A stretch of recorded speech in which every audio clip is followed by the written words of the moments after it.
함께 따라서 해주시면 감사하겠습니다. 우리 두 손을 마음에 모으고 하나님은 나를 사랑하십니다. 나는 그 사랑을 신뢰합니다. 나는 절대로 이전과 같지 않을 것입니다.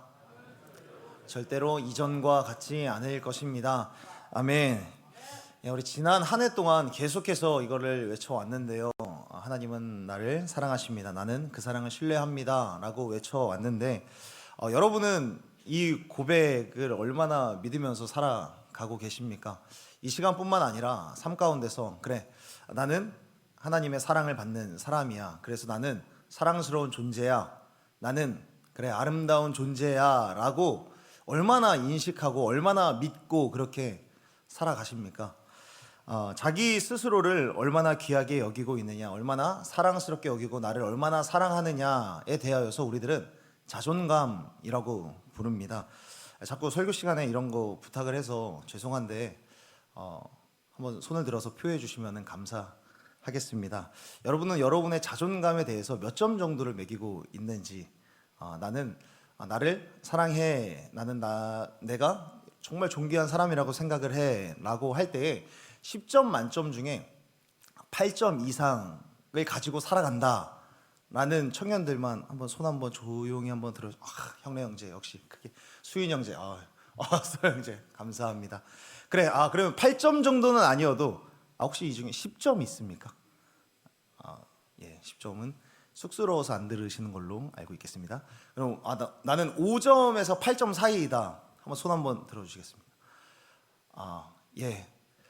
8점은 안 되고 5점은 안 되고. 그러면 예. 우리 중에는 이렇게 자존감이 높은 청년도 있고요, 자존감이 낮은 청년도 있는데, 우리가 자존감이 높은 이유가 여러 가지 있을 거고 낮은 이유가 여러 가지 있을 겁니다. 우리가 살아가면서 자존감을 형성하는 데에는 많은 조건들이 있습니다. 조금 죄송한 말씀인데 30대 이상은 사실 이 이야기들에 맞지 않을 수도 있어요. 이미 30대 이상이 되면 어느 정도 생각이 고착화가 되어 있어가지고 쉽게 어느 정도 영향이 없고 고치려고도 하지 않는 게 사실 30대 이상의 청년들이거든요. 그래서 30대 청년들은 그냥 잘 흘리면서 잘 넘겨주시면 좋을 것 같고, 20대 청년들은 혹시나 내가 여기에 속하지는 않는지, 30대 청년들 정말 죄송합니다.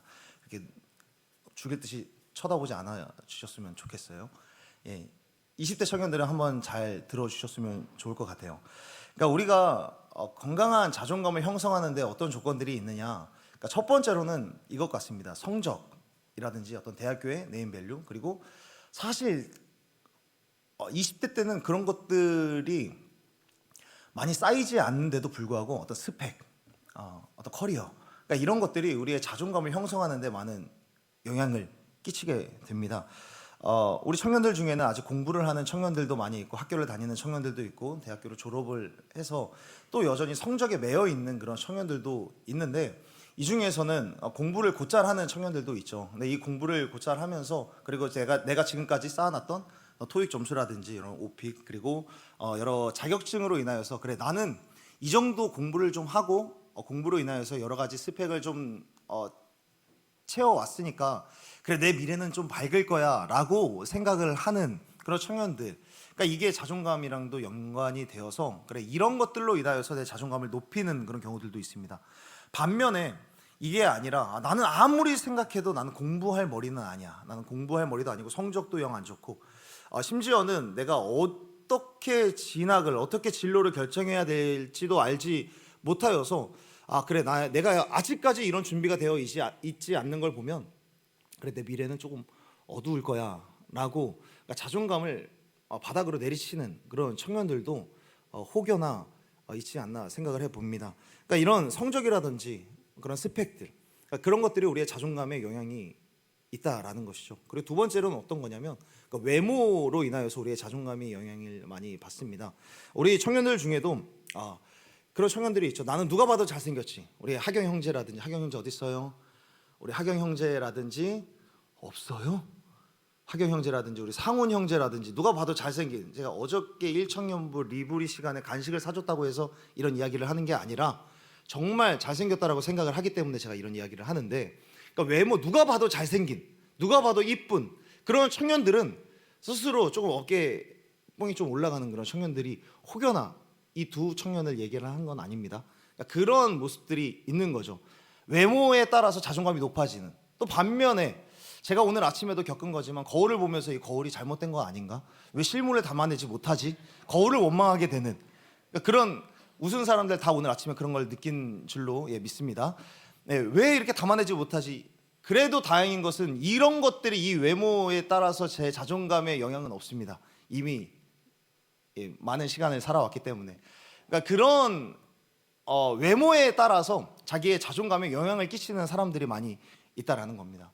그리고 세 번째로는 어떤 영향이 있냐면 가정의 환경, 어떤 가족의 화목함들, 그리고 가정의 부유함, 경제력에 따라서 자존감이 오르락내리락 하는 사람들이 있습니다. 밖에서는 이 사람이 괜찮은데 집에 들어가려고만 하면 집 안에서의 화목함이 없다는 걸 생각을 하게 되면 집에 들어가기 싫어지고, 나는 왜 이런 가정에서 어떤 집안 생활을 해야 될까라고 생각을 하면서 자존감에 바닥을 치는 그런 사람들이 있습니다. 사실 어떤 경제적으로 좀 부유하고 또 집 안에서 어떤 사랑의 크기가 경제력에, 그러니까 집의 크기와 비례하지 않는데 가정 안에서의 사랑이 크다고 해서 집의 크기가 커지는 건 아닌데 꼭 이것과 연결시키는 사람들이 있습니다. 그러니까 이 가정 안에서의 경제력, 가정에서의 어떤 화목함, 이런 것들이 우리의 자존감에 영향력이 있는 거죠. 우리 집은 왜 이렇게 못 살까? 우리 집은 왜 광교에 없는 걸까? 그런데 반면에 이 앞에 아이파크나 저기 곡반정동 하늘채 정도 살고 광교 엘리웨이에 살면은 이 정도 되면은 어깨뽕이 올라가는 거예요. 그러니까 이런 잘 사는 부분들, 그러니까 경제력에 따라서 우리의 자존감이 올라가는 그런 경우들이 있고 또 떨어지는 경우들도 있다라는 거죠. 그리고 네 번째로는 좀 친구와의 관계, 사람과의 관계, 그리고 동료와의 관계가 우리의 자존감에 영향을 많이 미치지 않나 생각을 해봅니다. 그러니까 어렸을 때부터 이런 시간들이 있습니다. 친구와의 관계를 잘 쌓아가는데 오랜 시간이 지나도 어떤 친구들과의 관계를 맺어갈 때 늘 일정 수준 이상의 깊이로는 들어가지 못하는 그런 관계들을 계속해서 맺다 보면 자존감이 떨어지게 되는 거죠. 나는 왜 사람들과 깊이 친해지지 못할까? 나에게 문제가 있는 것은 아닐까? 라고 생각을 하면서 나와 맞지 않는, 아직까지 맞는 친구들을 만나지 못했을 뿐인데 나는 왜 친구들과 이렇게 어울리지 못할까? 동료들과 어울리지 못할까? 라고 하는, 그게 나에게 문제가 있다라고 생각을 하고 자존감을 좀 깎아내리는 그런 사람들이 있다라는 것이죠. 그러니까 이처럼 우리들은 살아가면서 성적이나 외모, 그리고 가정의 환경, 그리고 사람들과의 관계 맺는 이런 것들로 인하여서 우리의 자존감을 형성해 나아가는데, 그러니까 방금 이야기했던 이 조건들의 공통점이 뭐냐면 전부 다 외형적인 것들이라는 겁니다. 전부 다 외형적인 것들. 내가 성적을 가지고, 그리고 외모를 가지고, 그리고 가정의 환경이라든지 가정의 경제력이라든지, 그리고 사람과의 옆에 보이는 관계들, 그러니까 나의 행위라든지 내가 거머쥐고 있는 자산이나 배경, 그리고 나의 어떤 액션을 취함으로 얻어낸 것들로 생겨진 조건적인 것으로 부여된 자존감이라고 하는 것이죠. 그러니까 어떤 행위나 조건들에 따라서 나의 존재의 존귀함이나 존재감, 그리고 자존감이 들쭉날쭉해진다는 겁니다. 심지어는 하나님이 나를 사랑하시는 이유 역시 나의 행위와 연결지어서 생각을 할 때가 있습니다. 하나님이 나를 사랑하시는 이유는 나의 이러한 모습 때문에 하나님께서 나를 사랑하시는 것이고, 내가 이렇게 죄를 미워하고 내가 죄와는 멀리 떨어져 살고 나 스스로 경건하게 살아가기 때문에 하나님이 나를 사랑하시는 거야 라고 생각을 하는 경우들도 분명히 있다라는 겁니다. 그러나 사랑하는 여러분, 성경이 우리에게 가르치는 것은 뭐냐면, 성경이 우리 가운데 끊임없이 창세기부터 요한계시록까지 끊임없이 우리 가운데 말씀하시는 것이 뭐냐면, 우리의 자존감은 우리의 사랑스러움이라든지 우리의 아름다움이라든지 이런 것들은, 이런 외형적인 것들, 우리가 이뤄낸 어떤 행위적인 것들, 조건적인 것들로 의하여서 좌지우지되거나 오르락내리락 하지 않는다라는 것을 성경은 끊임없이 우리 가운데 말씀해 주시고 계시는 겁니다. 제가 한 3주 전에 수요 예배 시간에 함께 나누었던 말씀인데요, 사실 이런 외부적인 것들, 외형적인 것들, 어떤 조건적인 것들로 인하여서 나의 자존감과 존재감을 확인하고 확인받고 인정받으면서 살아왔던 시간이 어제 오늘 일이 아니었던 거예요. 그러니까 출애굽기에 보면 이스라엘 백성들이 애굽에서 빠져나오게 되는 그런 이야기들이 있지 않습니까? 애굽에서 빠져나와서 하나님께서 십계명을 주시는데 십계명 중에 네 번째 계명으로 너희들은 안식일을 기억하여 거룩하게 지키라 라고 말씀을 하고 있습니다. 일을 열심히 하긴 해야 되는데 일을 열심히 하는데 하루만큼은 당장 쉬어라, 하루만큼은 무조건 아무 일도 하지 말고 너희들은 쉬어야 된다 라고 이야기를 하시는 거예요. 물론 이 안식일에 하나님의 은혜, 그리고 애굽에서 구원해 주신 그 하나님의 구원에 감사해라 라고 말씀하시는 것도 맞긴 맞는데, 당시 이스라엘 백성들에게 있어서 이렇게 하루를 쉰다는 것은, 아무것도 하지 않고 하루를 쉰다라는 것은 그들에게 있어서 굉장히 파격적인 제한이고 파격적인 율법이었던 겁니다. 왜 그러냐면 이들은 400년이라는 시간 동안, 네 세대가 지나가면서 그들은 애굽에서 종살이를 하던 사람들이었습니다. 그러니까 세계 7대 불가 사이로 손꼽히는 애굽의 피라미드가 있죠. 그러니까 이집트는 이 피라미드를 만드는데 굉장히 열중한 나라였습니다. 그리고 그 피라미드를 만드는데 실질적으로 투입된 사람들이 누굽니까? 이스라엘 백성들이었던 거예요.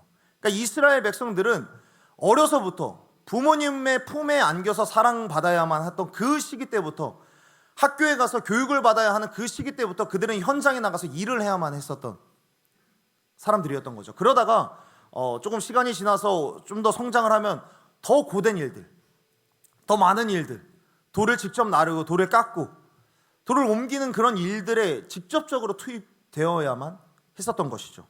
그러니까 노예로 살아가던 이스라엘 백성들은 어느새부턴가 자신들을 다스리던 이 이집트 백성들로부터 사랑받기 위해서, 조금이나마 인정받기 위해서는 무엇으로 증명을 해야만 했느냐? 일을 잘함으로써, 내가 노동을 함으로써, 그리고 이 노동을 효율적으로 함으로써 자신의 존재감, 그것을 끊임없이 확인하고 자기 스스로도 이걸로 자존감을 높여가는 겁니다.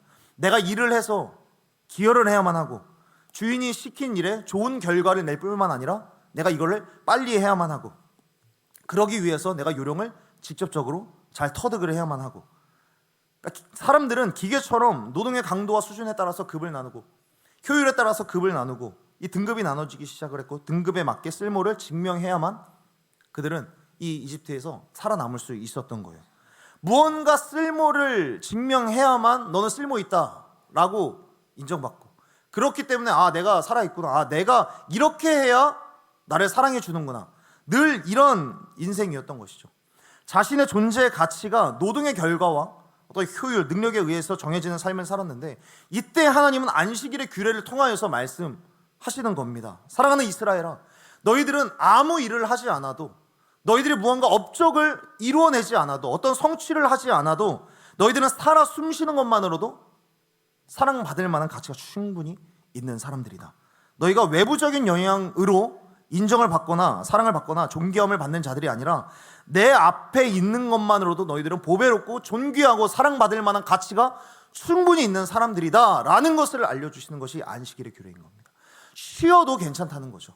일을 하지 않아도, 일 때문에 너희들의 자존감이 올라가거나 그러지 않아도 된다라는 거예요. 하나님은 애굽 시대 때에도 그랬고 지금 이 시대에도 그렇고 늘 우리 가운데 말씀해 주시는 것이 뭐냐면, 우리가 살아가는 세상도 역시나 마찬가지 아닙니까? 일을 잘해야만 인정받고 많은 것을 성취해야만, 뭔가 쓸모를 증명해야만 너희들은 쓸모 있는 인생이야 라고 이야기하는 이 세상이지만, 그러나 이제는 내가 너희를 귀하게 생각하고, 그리고 내가 너희를 위해서 기꺼이 내가 수고했고 내가 너희들을 건져냈기 때문에, 그렇기 때문에 너희들은 내 소유가 되었고, 내가 너희를 내 소유로 선택했기 때문에 너희들은 그것만으로, 내가 선택했기 때문에 너희들은 존재만으로도 가치 있다는 거예요.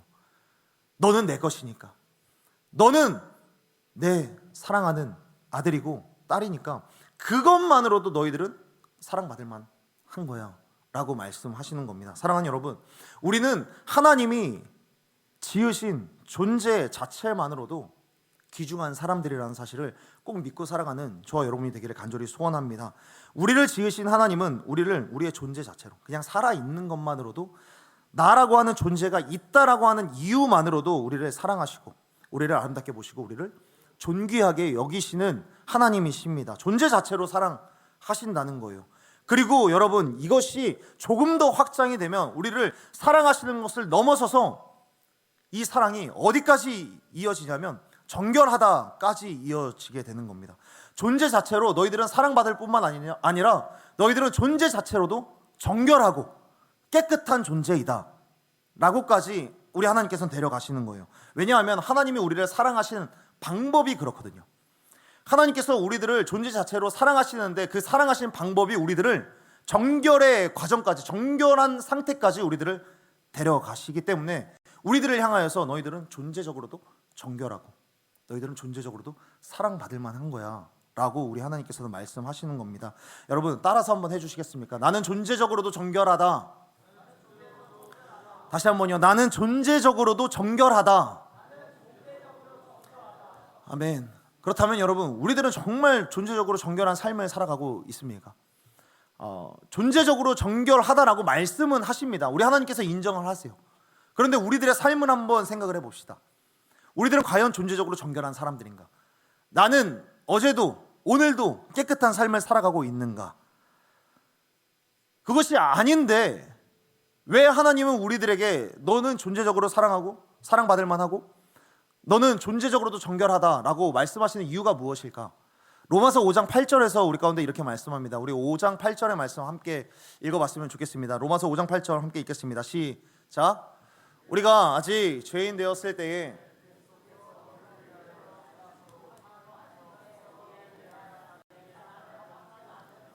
아멘. 우리가 아직 죄인 되었을 때에도, 우리가 아직도 죄인이었을 때, 죄가 많을 때, 행위가 아름답지 못할 때, 그래서 우리가 우리를 봐도 사랑스러울 만한 부분이 하나도 없을 때, 그때에도 하나님이 우리를 사랑하셔서 사랑하신다라고 하는 것을 확증할 만한 사건을 우리 가운데 주셨다라고 말씀합니다. 행한 것이 아무것도 없는데 죄인이었고 그때에도, 그러나 우리 하나님께서 우리들을 사랑하셨다. 어떻게요? 그리스도께서 우리를 위하여서 죽으심으로. 그리스도께서 우리를 위하여서 죽으신 이 사건이, 이 사랑이 결국 우리들을 정결의 과정까지 우리들을 이끌고 가시는 겁니다. 우리가 로마서와 신약 성경 곳곳을 계속해서 살펴보면 예수님께서 우리를 위하여서 죽으셨다, 예수께서 우리를 위하여서 대속하셨다, 속량하셨다라는 그런 표현이 굉장히 많이 나옵니다. 이 표현, 예수님께서 우리를 위하여서 죽으신 그 사건이, 결국에 이 십자가의 사건은 결국 어디에, 어떤 사건에 모티브를 두고 있냐면 하나님께서 직접 정하신 구약의 제사법에 모티브를 두고 있는 겁니다. 구약의 제사법이 어땠는지 잠시 설명을 드릴게요. 구약 시대 때 제사는 첫 번째로 내가 죄를 지었다, 그리고 이 죄를 좀 정결하게 깨끗하게 하고 싶다라고 한다면 이 죄인이 제물을 가지고 옵니다. 제물을 준비하죠. 이때 제물은 각자의 형편에 따라서 준비를 하는 거예요. 각자의 형편에 따라서 고운 가루에서부터 비둘기, 양, 소, 송아지, 염소 이런 것들을 자식의 형편에 따라서 준비를 하는데, 준비한 이후에 이것을 제사장에게 가지고 오는 거예요. 그리고 제사장이 이 제물을 검사를 합니다. 하나님의 율법에 보면은, 출애굽기와 레위기에 보면 하나님께서 제물로 바칠 만한 이 제물의 상태에 대해서 우리 가운데 말씀을 해주고 있어요. 그러니까 결국에 이 제물의 여러 가지 상태는 어떤 거냐면 흠이 없어야 된다라는 거예요. 흠이 없는 것, 하나님께 드리기에 흠이 없는가, 이 제물이 깨끗한가, 상처는 없나, 부러진 곳은 없나, 눈은 어떤 흐리멍텅하지 않은가 계속해서 살펴보던 겁니다. 그리고 흠 없는 제물을 갖고 나와야 되는 거죠. 그리고 이 율법에 마땅하다라고 판명이 되면 죄인이 제물을 죽입니다. 먼저 죄인이 이 제물에 손을 얹는 거예요. 죄인이 제물에 손을 얹고 기도를 합니다. 이때 손을 얹고 기도를 하는 이유가 뭐냐면, 죄인의 죄가 제물에게로, 그러니까 이 죄인의 죄가 흠이 없어야 하는 이 제물, 흠이 없는 이 제물, 흠이 없는 이 양에게 옮겨지는 의식을 치르는 겁니다.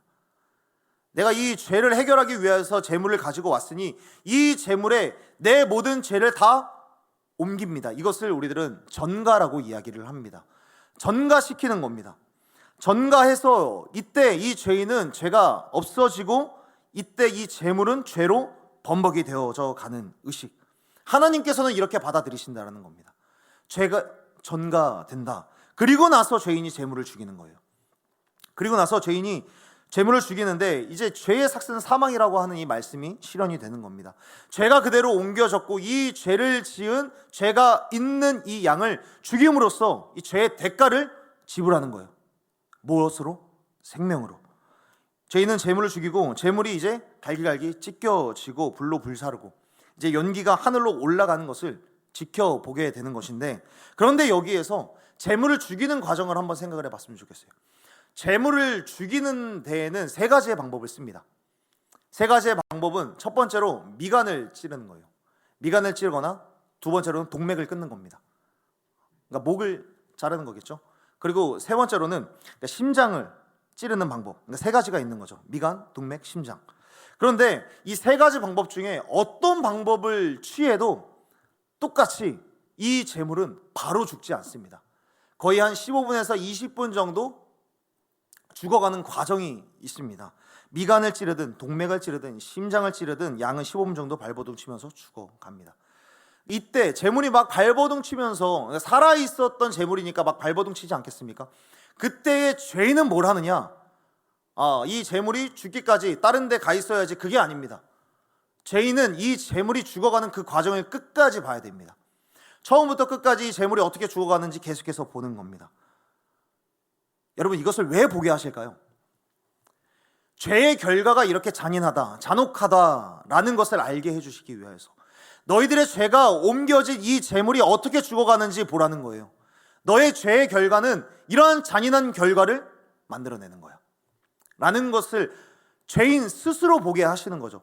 정결한 건 정결한 거대로 되는 거지만, 그러나 정결해지기까지 무엇이 희생되는지 너희들의 눈으로 똑똑히 보라는 겁니다. 그렇게 15분 정도 아둥바둥 되다가 이제 온몸을 명령하신 대로 부위별로 해부하고 이제 불로 재물을 태우는데, 이제 불로 태우면 이제 연기가 나지 않습니까? 그리고 그 연기를 하나님께서 받으신다라고 말씀하세요. 이것을 우리들은 흠향이라고 이야기를 합니다. 흠향. 연기가 올라올 때 이 연기를 보시면서, 이 연기를 맡으시면서 그래, 이 향기 좋구나, 이 향기 내가 받아줄게, 향기로운 제사구나 라고 하나님께서 받아주신다는 겁니다. 여러분, 이 제사를 드리는 과정은 어떻게 보면 참 잔인합니다. 잔혹하죠. 한 번에 죽이고 사실 속전속결로 그냥 끝내버리면 될 텐데, 죽이고 나서 15분 동안이나 계속해서 아둥바둥 되다가 완전히 죽으면 시체를 토막에 내고 불로 태웁니다. 잔인한 과정, 하나님께서 왜 이런 잔인한 과정을 겪게 하시는가? 그리고 더 기가 막힌 건 뭐냐면, 죽은 양을 갈기갈기 해부를 하고 불로 태우는데 이때 피어나는 연기를 좋아하신다는 거. 하나님께서는 왜 잔인하게 이렇게 제사법을 정해 놓으셨고, 그리고 왜 하필 하나님께서는 이 향기를, 이 연기를 왜 받으실까? 하나님께서는 이 방법을 통해서 교육시키고자 하시는 것이 있었기 때문이죠. 이렇게 잔인한 방법을 해서라도 우리 가운데 알려주시는 것은 뭐냐면, 방금 전에 죄인이 이 재물이 죽어가는 것을 봐야만 했듯이 하나님께서는 이걸 알려주고 싶으신 거예요. 사랑의 하나님이라고 해서, 죄를 용서해 준다고 해서 이 죄가 그냥 아무렇지 않게 해결되는 게 아니라는 것을 알려주시는 겁니다.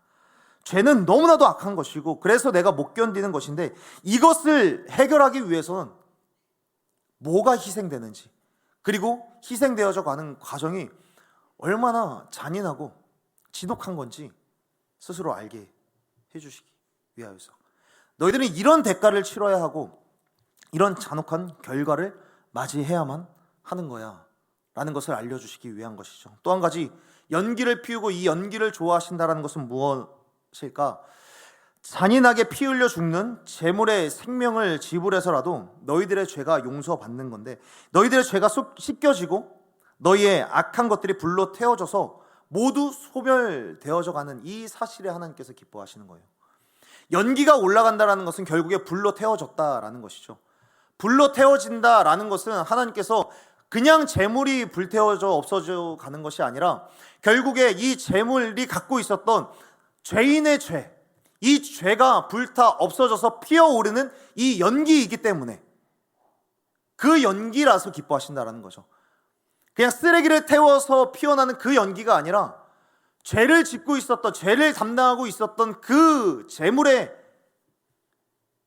연기니까, 그 재물이 불타 없어짐으로 인하여서 결국에 너의 죄까지도 다 소멸이 되니까, 그래서 그 연기가 나한테 의미가 있는 거고, 그래서 그 연기로 인하여서 너희들의 죄가 진짜 없어졌구나. 하나님께서는 그렇기 때문에 이 연기를 기뻐 받으신다라는 겁니다. 성경에 보면 우리들은 예수님을 어린 양으로 고백을 합니다. 구원하심이 보좌에 앉으신 우리 하나님과 어린 양께 있도다 라고 고백을 하고요. 6월절 어린 양의 피로 우린 삶의 문이 열렸네. 우리들은 종종 예수님을 어린 양, 어린 양, 어린 양. 우리들은 왜 예수님을 어린 양이라고 고백을 합니까? 왜 어린 양이라고 찬양을 합니까?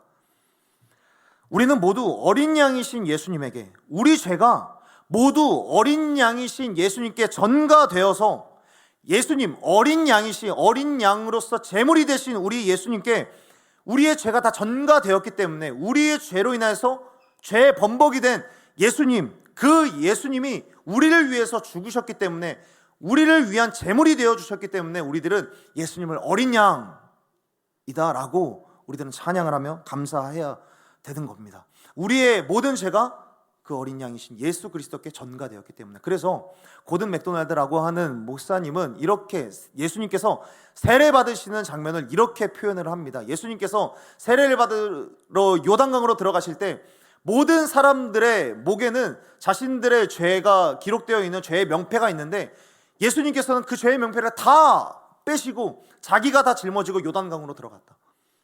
그러니까 모든 사람들의 죄를 다 담당하시고 요단강에 들어가시고, 요단강에 들어가서 세례를 받으셨다라는 것은 자기가 먼저 죽으셨다라는 거죠. 그렇게 예수님께서 십자가를 지셨다라는 것입니다.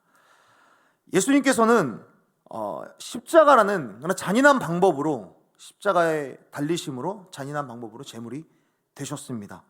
그리고 여기에서 한 가지 더 살펴볼 것은, 예수님은 구약의 제물과 같이 십자가에 달리시고 바로 돌아가시지 않으셨다라는 거예요. 예수님도 십자가에 달리시고 나서 굉장히 오랫동안 그것에 매달려 계셨습니다. 왜 바로 죽지 않고, 사실 죽는 것만으로도 끝나는 거잖아요. 죽기만 하면 되는 거잖아요.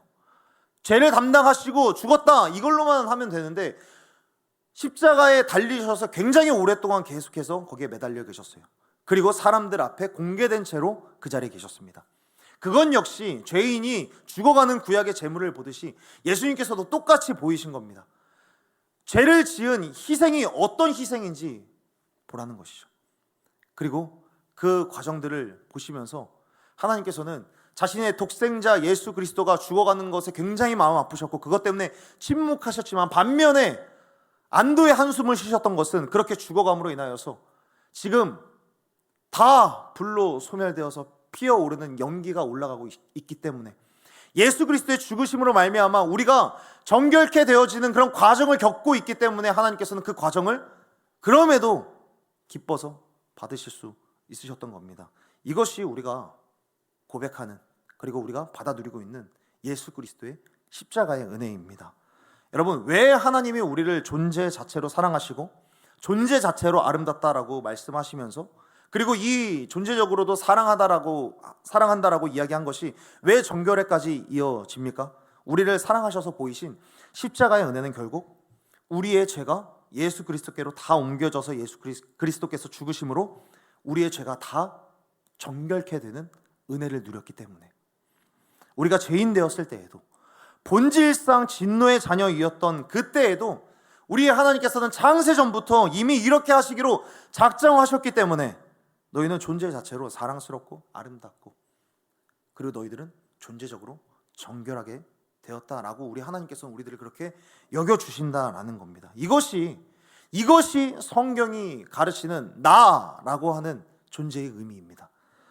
이미 예수님께서 우리의 모든 죄를 다 지시고 해결하셨고 하나님의 자녀가 되게 하셨다. 이것은 사랑스러운 존재가 되었을 뿐만 아니라 우리만큼 정결한 사람이 없다라는 것을 우리 가운데 선언해주고 있는 것입니다. 사랑하는 여러분, 우리들은 존재적으로 정결하게 된 사람들입니다. 존재적으로 우리들은 사랑받을 만한 사람입니다. 하나님께서, 예수 그리스도께서 우리를 위하여 죽으심으로 하나님께서 확증하셨기 때문입니다. 이 사실을 믿고 살아가는 저와 여러분이 되기를 간절히 바라고 소원합니다. 구약 시대 때에는 죄를 지을 때마다 제물을 매번 드렸지만, 그러나 우리 예수님께서는 단번에 자기의 목숨을 드림으로 단번에 치러진 그 희생 제사로 영원토록 유효한 그 정결의 약속을 우리 가운데 허락하셨습니다. 그렇기 때문에 이 정결한 존재로서 거듭난 우리의 생명을 하나님 앞에 기꺼이 올려드릴 수 있는 저와 여러분이 되기를 간절히 소원하고 축복합니다. 그렇다면 여기에 하나의 맹점이 있는 거예요. 우리들은 존재적으로 정결하게 되었는데, 방금 전에 말씀드렸다시피 예수 그리스도께서 단번에 희생제사를 치름으로써 우리들은 영원토록 정결하다라고 말씀하시는데, 존재적으로 깨끗하게 되었으니 그럼 우리들은 막 살아도 되는 거 아닌가? 존재적으로 정결하게 되었으니 우리들은 어떤 죄를 지어도 사실 용서받는 거고, 우리들은 깨끗하게 살지 않아도 이미 예수님께서 우리를 위하여서 피 흘리신 바 되었기 때문에 우리들은 아무렇게나 죄를 끊임없이 지어도 괜찮은 거 아니냐 라고 생각하는 사람들이 2000년 전에도 있었다는 거예요. 2000년 전에도 그래, 우리들이 존재적으로 정결하게 되었으니 막 한번 살아보자 라고 이야기를 했을 때에 사도 바울이 고백을 하는 것이 1절과 2절 말씀인 겁니다. 이런 바보 같은 질문을 2000년 전에도 하는 사람들에게 있어서 그런즉 우리가 무슨 말을 하리요? 이런 바보 같은 질문을 하는, 정결한 사람이 되었으니까 그래 우리 막 살아보자, 이런 바보 같은 질문을 하는 사람들에게 너한테 감히 할 말이 없다, 그렇게 생각을 하는 너에게 생각이 없다 라고 이야기를 하는 거예요. 우리는 죄를 지어도 용서받습니다. 정결하게 된 존재이기 때문에 우리들은 끝까지 정결할 거예요. 죄를 지으면 지을수록, 그럼에도 예수님께서 우리들의 지을 모든 죄까지 다 담당하셨기 때문에 우리들은 용서받습니다. 그런데 이거를 이 사람들은 어떻게 생각을 하냐면, 10만 원 탕감받은 사람보다 100만 원 탕감받은 사람이 더 큰 은혜를 입은 거 아니냐, 10만 원의 빚을 지은 사람이 100만 원의 빚을 지은 사람보다 은혜를 덜 받은 거 아니냐. 그러니까 100만 원의 빚을 탕감받은 사람보다 또 1000만 원의 빚을 탕감받는 사람이 더 큰 은혜를 받는 거 아니냐. 그러니까 10개의 죄를 지은 사람이 용서를 받는 그 은혜보다 100개의 죄를 지은 사람이 용서받는 은혜가 더 큰 거 아니냐. 그러니까 나는 더 많은 죄를 지음으로 더 많은 은혜를 받아 누리겠다 라고 이야기하는 그런 계산법이 이 사람들에게 있는 거예요. 그때에 사도 바울이 이야기를 하는 거죠. 6장 2절에서 말씀하는 거예요. 그럴 수 없느니라. 죄에 대하여서 죽은 우리가, 이미 우리는 죄에 대하여서 죽었는데 왜 그 구렁텅이로 계속해서 나아가려고 하느냐. 하나님이 우리를 사랑하신다, 자녀 삼아 주셨대, 행위와 상관없이 정결하다라고 말씀하시는데, 그럼 우리 아무렇게나 막 살아도 되네 라고 할 때에 사도 바울은 강건하게 이야기를 하는 겁니다. 그럴 수 없다. 그렇게 해서는 안 된다. 죄에 대하여서 우리들은 이미 죽었고 이미 우리들은 정결한 존재로서 의식을 갖고 살아가야 되는데 어떻게 죄 가운데 더 머물 수 있느냐. 사랑하는 여러분, 실천적으로도 이 정결한 삶을 끊임없이 영위하면서 살아가야 된다는 거예요. 우리의 죄악된 본성은, 본질상 진노의 자녀이었던 이 죄악의 본성은 끊임없이 죄 가운데로, 육체의 정욕으로, 안목의 정욕으로, 이생의 자랑으로 끊임없이 우리들을 유혹할 겁니다. 그럴 때마다 6장 2절의 말씀을 기억하셨으면 좋겠습니다. 그럴 수 없느니라. 죄에 대하여서 죽은 우리가 그 정욕 가운데 우리가 나아갈 수 없다, 끊임없이 고백할 수 있어야 된다는 거예요. 굳이 우리가 어떤 기사를 제가 꼽지 않아도 이 사회에는 이미 수많은 크리스찬들의 범죄 행위들이 많이 헤드라인에 깔리고 있는 상황입니다. 그 중에는 목사님들도 있고요, 장로님들도 있고요, 그리고 집사님들도 있고 여러 사람들이 있습니다. 이럴 때마다 우리의 마음은 너무나도 불편해지고 있습니다. 사실 아담과 하와는 선악과의 열매를 하나 따먹었지만, 사실 오늘날의 많은 그리스도인들은 선악과의 열매를 매일마다 따먹는 것도 모자라서 선악을 알게 하는 나무의 이 뿌리를 아예 뽑아버리려고 하는 그런 시도들이 너무나도 많이 있는 거죠. 여러분, 그 이유가 무엇일까요? 존재적으로 정결하다라고 여김은 받는데 실천적인 정결로 나아가지 못하는 그 이유가 무엇일까요? 그동안 우리 한국교회에서는 이거를 너무나도 많이 강조했던 거예요. 존재적으로 정결하다, 우리들은 다 용서받을 수 있어, 어떤 죄를 지어도 다 하나님께서 용서하셔, 괜찮아, 우리들의 연약함이 우리가 어떻게 할 수 없는데 어떻게. 이 존재적인 정결에 대해서 너무나도 많이 강조했던 것이죠. 그러나 우리들은 반드시 기억해야 합니다. 그럴 수 없느니라. 그럴 수 없느니라. 요한복음 8장에 보면 현장에서 간음을 하다가 걸린 여인이 등장을 합니다. 간음하던 여인이 현장에서 잡혀요. 죄인이죠. 간음을 했습니다. 그래서 사람들이 다 돌로 쳐 죽입시다 라고 이야기를 하고 선동을 하고 있습니다. 그때 예수님은 그 여인을 품어주세요. 용서해 주십니다. 사랑해 주시죠. 그런데 그게 끝일까요? 요한복음 8장 11절에서 우리 가운데 말씀해 주시는 것이 뭡니까? 8장 11절의 말씀 우리 다 함께 읽어봤으면 좋겠습니다. 8장 11절의 말씀 함께 읽겠습니다. 시작. 나도 너를 정죄하지 아니하노니 가서 다시는 죄를 범하지 말라 하시니라. 아멘. 나는 너가 간음했다고 할지라도 나는 너를 정죄하지 않을 거야. 너가 죄인이어도, 그리고 사람들이 보기에도 너는 분명히 죄 지었어. 사랑받을 만한 그런 일을 하지 않았어. 그리고 너는 분명히 잘못을 했어. 그럼에도 내가 너를 정죄하지 않을 거야. 너가 나에게 왔으니 나는 너를 사랑해 줄 거야. 그리고 사실 너는 존재적으로 정결한 사람이야. 내가 너를 위해서 이 땅에 왔기 때문에. 그런데 그것으로 끝내지 않아요. 예수님은 그 뒤에 이 이야기를 꼭 덧붙이시는 거예요. 다시는 죄를 범하지 말아라. 가서 다시는 이 죄를 범하지 말라.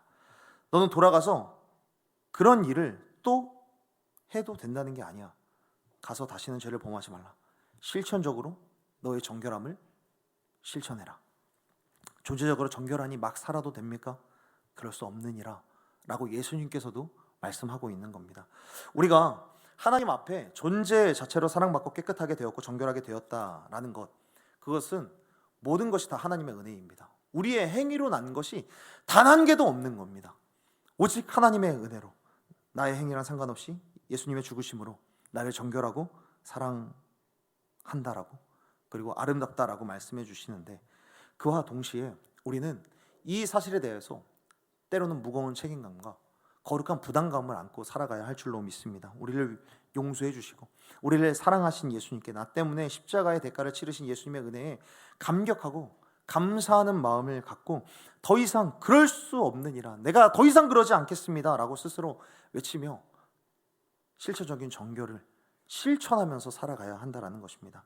말씀을 정리하겠습니다. 사랑하는 여러분, 꼭 기억하십시오. 우리들은 존재적으로 정결한 사람들입니다. 우리가 죄인 되었을 때에도 우리 하나님께서는 우리들을 사랑하셔서 그 사랑을 확증할 사건을 이미 준비하셨고, 그리고 행하셨고, 지금도 우리 가운데 끊임없이 말씀하십니다. 내가 너를 위하여서 죽었고 내가 너에게 죄사함의 은혜를 베풀었다. 사랑의 사건이 우리를 정결하는 데까지 데려가는 겁니다. 우리들은 존재 자체로 깨끗한 사람들입니다. 예수님 때문에요. 우리의 죄가 다 예수님께로 옮겨져서 예수님이 죽으심으로 말미암아 우리의 죄가 다 사라졌기 때문에, 예수님 때문에, 다른 이름은 없습니다. 다른 행위는 없습니다. 오직 예수님 때문에 우리의 영혼은, 우리의 존재는 정결하게 되었습니다. 그렇다고 우리들은 막 살아도 됩니까? 공짜로 얻은 은혜니까, 공짜로 얻은 정결이니까 막 살아도 되는 겁니까?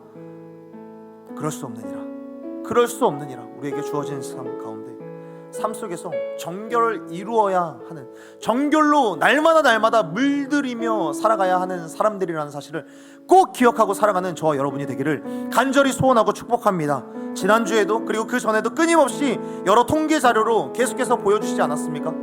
기독교의 평균적인 영향력 한번 생각해 보십시오. 세상과는 사실 단절되고, 아니 단절뿐만 아니라 오히려 부정적인 영향력을 끼치는 기독교인들이 얼마나 많이 있습니까? 이것을 그냥 단순히 개독충이라고 이야기할 것이 아니라 우리들은 스스로 점검해 볼 수 있어야 돼요. 나는 존재적인 정결에 너무 의지하면서 살아갔던 것은 아닌가? 존재적으로 정결하다라는 것에 너무 안주하면서 살아갔던 것은 아닌가? 내가 정결한 사람으로서 하나님께서 원하시는 아름다운 덕을 선포하는 그 시간은 너무 적지 않았나?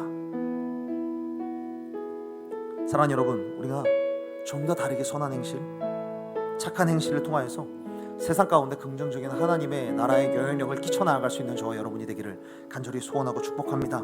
교회의 아름다운 덕을 날마다 여러분들의 삶을, 여러분들의 입술과 여러분들의 말을 통하여서 끊임없이 확장시켜 나아가고 끊임없이 선포하며 나아가는 사랑하는 온사랑교회 모든 청년 여러분들이 되기를 간절히 소원하고 축복합니다. 우리 이 시간에 함께 찬양하면서 하나님 앞에 기도하며 나아갔으면 좋겠습니다. 먼저 우리를 정결케 하신 예수 그리스도의 그 어린 양, 그 제물의 피를 우리가 함께 감사의 찬양을 올려드렸으면 좋겠습니다. 그 주님의 어린 양의 그 보혈이 우리를 깨끗게 하셨습니다. 그렇기 때문에 나는 그 어린 양의 보혈, 어린 양의 은혜, 그거 하나만으로도 충분합니다. 내가 그렇게 살아가기를 원합니다.